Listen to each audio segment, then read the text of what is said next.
Il est 3h54 ce vendredi du 29 juillet 2022. Dans la fraîcheur de la nuit, des enfants qui dorment à la belle étoile.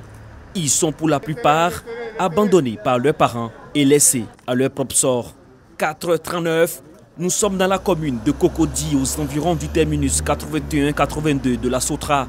Ici, les enfants sont réveillés de leur sommeil par la ministre Nassénéba Touré, ministre de la Femme, de la Famille et de l'Enfant, pour leur apporter assistance.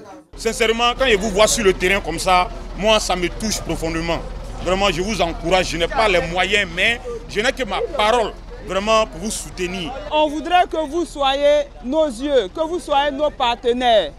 Quand il y a des enfants, que vous nous informez pour que nous puissions récupérer ces enfants, les soigner d'abord, savoir quel est leur problème, voir ceux qu'on peut remettre dans leur famille et puis voir ceux qui n'ont plus de famille, trouver des familles de placement, d'autres qui sont 14 ans, 15 ans, les former et puis les réinsérer dans la société.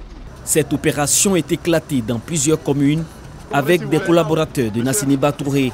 Sur le balcon de cette pharmacie dans la commune de Marcory, une dizaine d'enfants, dont des filles, sont invités à rejoindre le cas de ramassage.